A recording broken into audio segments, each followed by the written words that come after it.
Morning students, स्वागत है आप सभी का हमारे चैनल यूट्यूब चैनल पर। आज मैं आप लोगों के लिए मॉडर्न हिस्ट्री से काफ़ी इंटरेस्टिंग एंड इम्पॉर्टेंट टॉपिक लेकर उपस्थित हुआ हूँ। आज जो हमारे अध्ययन का टॉपिक है वह है अंग्रेज़ों की भारत विजय के कारण, अर्थात ईस्ट इंडिया कंपनी जो भारत आई उसे भारत में व्यापार करना था, लेकिन भारत आने के बाद भारत की दयनीय सामाजिक आर्थिक राजनीतिक स्थिति का लाभ उठाकर इन्होंने भारत के संपूर्ण राजनीतिक व्यवस्था को अपने हाथों में केंद्रित कर लिया। तो ये केंद्रित करने के लिए कौन कौन से कारक जिम्मेदार थे, हम उसके बारे में आज विस्तार से चर्चा करेंगे। तो बिना समय गंवाए हम अपनी क्लास को प्रारंभ करते हैं। जैसा कि हम सभी जानते हैं कि ईस्ट इंडिया कंपनी का गठन एक स्वायत्तशासी संस्था के रूप में हुआ था और इन्हें व्यापार करने की अनुमति प्राप्त हुई थी। तो ये भारत से व्यापारिक गतिविधियां प्रारंभ करते हैं, लेकिन भारत की जो सामाजिक, राजनीतिक और आर्थिक स्थिति थी वो काफ़ी ज़्यादा दयनीय थी और खासकर मुगल शासकों में जब औरंगजेब की मृत्यु हो जाती है उसके बाद तो ये काफ़ी ज़्यादा बिखरने लगता है। तो वैसी स्थिति में अंग्रेज़ों को भारत में विजय प्राप्त करना काफ़ी सरल हो गया और उन्होंने व्यापार के साथ साथ उन्होंने यहाँ पर राजनीतिक, सामाजिक, आर्थिक वर्चस्व भी बढ़ा लिया और संपूर्ण राजनीतिक व्यवस्था अपने हाथों में केंद्रित कर ली। इसके अलावा भी कई महत्वपूर्ण कारक हैं जिनके पर हम अभी प्रकाश डालेंगे। तो अंग्रेजों की भारत पर विजय के कारकों में सबसे पहले हम देखते हैं कि अंग्रेजों की प्रगतिशील सामाजिक, आर्थिक और राजनीतिक दशा। कहने का तात्पर्य है अंग्रेजों में, वहाँ यूरोपियन कंट्री है, यूरोपीय देशों में खासकर ब्रिटेन, उसने अपनी सामाजिक, आर्थिक, राजनीतिक स्थिति काफ़ी सुदृढ़ कर ली थी। वह एक प्रायद्वीपीय देश है, इस कारण उसने समुद्र की यात्राएं की और कई बड़े बड़े नाव और जहाज़ों के माध्यम से उन्होंने अनेक व्यापारिक यात्राएं करके काफ़ी ज़्यादा नवीन एवं तकनीकी ज्ञान अर्जित किया था, जिसकी वजह से उनकी राजनीतिक, सामाजिक और आर्थिक दशा काफ़ी मजबूत थी। जबकि इसके विपरीत अगर हम भारत की बात करते हैं तो भारत जो था वह धीरे धीरे बिखर चुका था, वह छोटे छोटे राजवंशों में विभक्त हो गया था और वे लोग जो थे वो किसी भी तरह से सशक्त मुकाबला करने की स्थिति में नहीं थे, किसी सशक्त आक्रमण का मुकाबला करने में सक्षम नहीं होने के कारण अंग्रेजों के सामना करने में ये पूरी तरह से असफल रहे। इसका दूसरा महत्वपूर्ण कारण है यूरोप में पुनर्जागरण के फलस्वरूप क्रांतिकारी विकास। जैसा कि हम सभी जानते हैं कि यूरोप में पुनर्जागरण हुआ और इस पुनर्जागरण के कारण वहाँ जो धार्मिक रूढ़िवादिताएं या मान्यताएं थी वो पूरी तरह से समाप्त हो गई और इस वजह से वहाँ सामाजिक, राजनीतिक, आर्थिक विकास काफ़ी तीव्र गति से हुआ, जिस वजह से ये लोग काफ़ी ज़्यादा संपन्न हो चुके थे। जबकि इसके विपरीत भारत में पुरातन पंथी परंपरा चली आ रही थी, यहाँ कोई विकास की लक्षण मौजूद नहीं थे और भारत प्राचीन रूढ़िवादी परंपराओं से ग्रसित था, जिसकी वजह से वह अपना तकनीकी विकास भी नहीं कर पाया था। इसका तीसरा जो महत्वपूर्ण कारक है वह ब्रिटिशों द्वारा यूरोप की अनेक व्यापारिक यात्राएं। कहने का तात्पर्य हमने आपको पहले भी बताया कि इंग्लैंड जो था वह एक प्रायद्वीपीय देश है, जिसकी वजह से उसने बड़े बड़े नाव एवं जहाज़ों का निर्माण कराया और लगभग 16वीं शताब्दी के आसपास उसने अनेक व्यापारिक यात्राएं कर ली थी। लेकिन इसके विपरीत जब हम भारत की बात करते हैं तो यहाँ 19वीं शताब्दी तक कोई भी व्यापारिक यात्राएं भारतीयों के द्वारा नहीं की गई थी, जिसकी वजह से ये विदेशों में होने वाले तकनीकी विकास और उनकी स्थिति या दशा को जानने से सक्षम नहीं थे, जिसकी वजह से अंग्रेजों को इसका लाभ मिला और अंग्रेजों ने भारत में अपना आधिपत्य स्थापित करने में काफ़ी सहायता प्राप्त हुई। इसका चौथा जो महत्वपूर्ण कारक है वह है संसाधनों के प्रयोग हेतु नवीन वैज्ञानिक तकनीक का प्रयोग।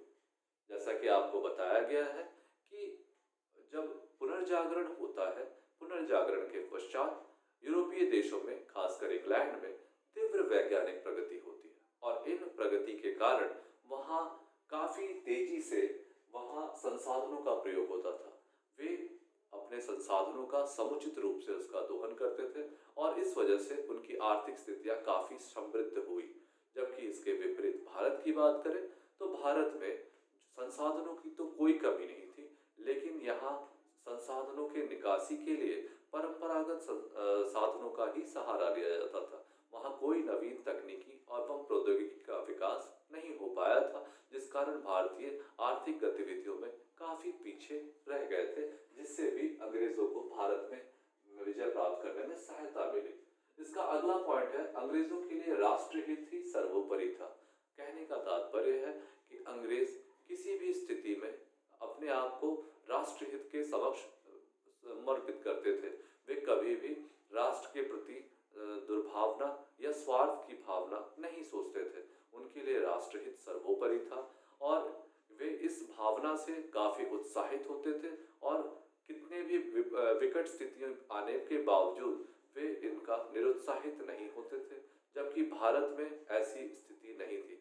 भारत छोटे छोटे क्षेत्रीय राज खंडों में विभक्त हो चुका था और ये लोग आपस में ही अपने वर्चस्व की लड़ाइयों में व्यस्त थे। इसलिए इनमें राष्ट्रीयता की भावना न थी और यहाँ इनके सिपाही भी जो थे वो शासकों के प्रति उतनी सहानुभूति भी नहीं रखते थे। तो अंग्रेजों के जैसा राष्ट्रहित की भावना भारतीयों में नहीं थी।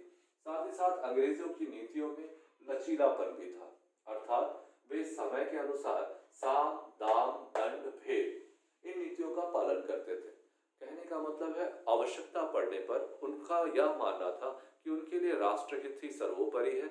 वो राष्ट्रहित को ध्यान में रखते हुए समय अनुसार नीतियों में परिवर्तन करते रहते थे, कभी कठोर नीति, कभी लचीली नीति, ताकि अगर उन्हें आवश्यकता पड़ती थी तो किसी से भी मदद ले लेते थे और अगर उनको लगता था कि उनको अपने अधीन करना था तो वे उनको कठोरता की नीति के अंतर्गत उनको अपने में मिला लेते थे। इस प्रकार उन्होंने जबरदस्त उत्साह तो था ही, साथ ही साथ उनकी नीतियों में लचीलेपन होने की वजह से उन्हें काफी हद तक सफलता प्राप्त हुई, जबकि भारतीयों में इस तरह की भावना बिल्कुल भी नहीं थी। भारतीय आपस में ही लड़ रहे थे और एक दूसरे के विरुद्ध षड्यंत्र का कार्य कर रहे थे, जिससे वे काफी कमजोर हो चुके थे। अंग्रेजों की भारत पर विजय का एक महत्वपूर्ण कारण कंपनी के जो भारतीय एजेंट थे उनमें असीम उत्साह का होना था। कहने का तात्पर्य है कि जब ईस्ट इंडिया कंपनी का गठन हुआ था तो ईस्ट इंडिया कंपनी ने अपने भारतीय एजेंटों की नियुक्ति की थी। ये एजेंट काफी उत्साही होते थे। विकट परिस्थितियों का सामना करते हुए भी ये अपने उत्साह में कमी नहीं आने देते थे। यदि ये युद्ध में पराजित भी होते थे तो ये अपने आप को अगले युद्ध के लिए तैयार कर रहे होते थे। जबकि इसके विपरीत हम भारतीयों की बात करें तो भारतीयों में ऐसा उत्साह नहीं था। वे एक बार पराजित हो जाने के बाद भारतीय शासकों के सैनिक पूरी तरह से निराश हो जाते थे। उनमें वो उत्साह और शक्ति और संचार नहीं हो पाता था जैसा उत्साह और स्फूर्ति हम ब्रिटिशों में देखते हैं। ठीक है, तो इस प्रकार कंपनी के भारतीय एजेंटों के उत्साह ने भी उनके भारत विजय में काफी महत्वपूर्ण भूमिका का निर्वहन किया।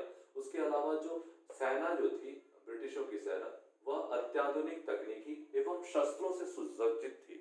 अर्थात company east India company Europe में हुए विकास का प्रभाव उनकी सेना पे भी दिखाई देता है, क्योंकि उन्होंने तकनीकी रूप से नए नए अस्त्र शस्त्र और युद्ध तकनीक कौशल आदि का ज्ञान हुआ और इनका इस्तेमाल उन्होंने भारत के साथ युद्ध में किया।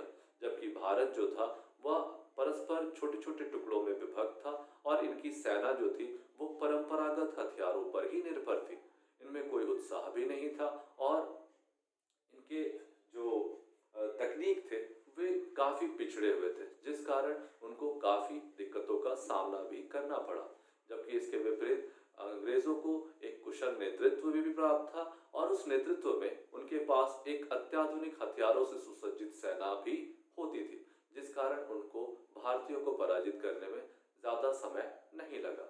इस प्रकार कुल मिलाकर हम देखें तो हम पाते हैं कि ब्रिटिशों की भारत पर विजय किसी पूर्व नियोजित योजना का परिणाम नहीं थी, बल्कि एक अवसरवादी नीति का परिणाम थी।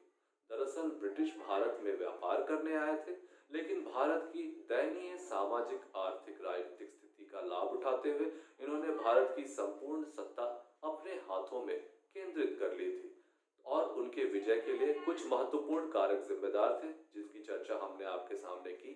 तो हम इस प्रकार अपने इस चैप्टर को, आज इस टॉपिक को यहीं खत्म करते हैं। मैं उम्मीद करता हूं कि आपको ये टॉपिक अच्छे से समझ में आ गया होगा। यदि इससे संबंधित कोई सवाल है तो आप हमें कमेंट में भेज सकते हैं। हम उनका यथाशीघ्र जवाब देने का प्रयत्न करेंगे। आज के लिए बस इतना ही।